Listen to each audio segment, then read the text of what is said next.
About 2.5 hours ago, the 6 crew members gathered together in the small vestibule connecting the Soyuz spacecraft and the Poisk module for one final opportunity to say farewell to one another and to offer their best wishes to the departing crew of Ford, Novitsky, and Tarelkin before they entered their Soyuz vehicle to close the hatches and begin the preparations for the undocking that is coming up shortly, leading to a landing on the steppe of Kazakhstan at 10:05 p.m. Central Time tonight.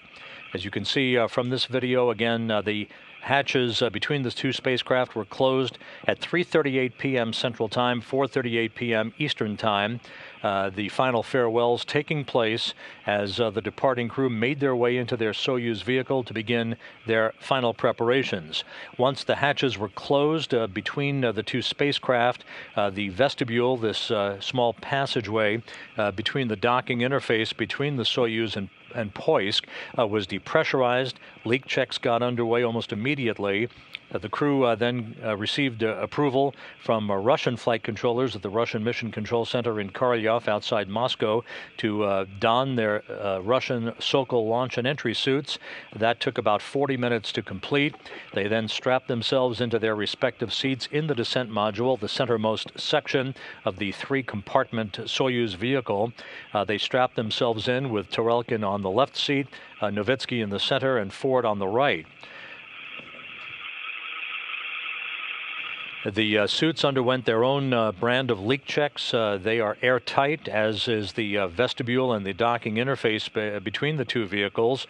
About 25 minutes ago, the International Space Station maneuvered into the undocking orientation. The crew reported it was in great shape and ready to begin the journey home for a landing on the steppe of Kazakhstan a few hours from now. Once again, this is video that was recorded about 2.5 hours ago as the crew members, the departing crew of Novitsky, Tarelkin, and Ford said goodbye to the Expedition 35 crew, soon to be a 3-man crew on their own for the next 2 weeks. Commander Chris Hadfield, NASA flight engineer Tom Marshburn, and Russian flight engineer Roman Romanenko.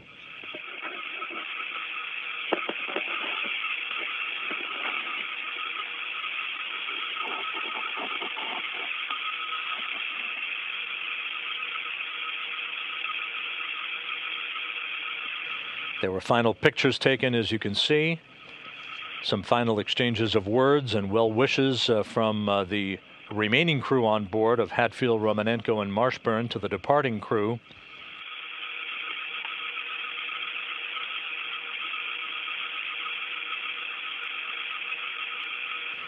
The crew entering the Soyuz, in fact, enters into what is known as the orbital module, the uppermost compartment of the Soyuz that contains the facilities and some legroom for the crew members to stretch out a bit, as well as the forward docking mechanism that will be powered up just a short time before the undocking here that's coming up in just 22 minutes.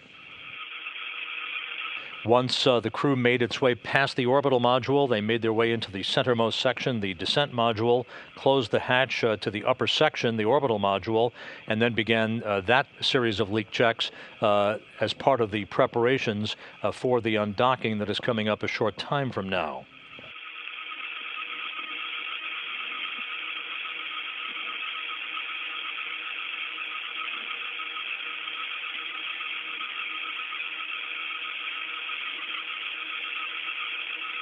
As we watch the replay of the farewells and hatch closure that took place 2.5 hours ago, the International Space Station is currently flying 254 statute miles above the Earth, moving just off the eastern coast of Africa in an orbit inclined 51.6 degrees to either side of the equator, moving from southwest to northeast. And now you can see the closing of the hatches as Roman Romanenko was assisted by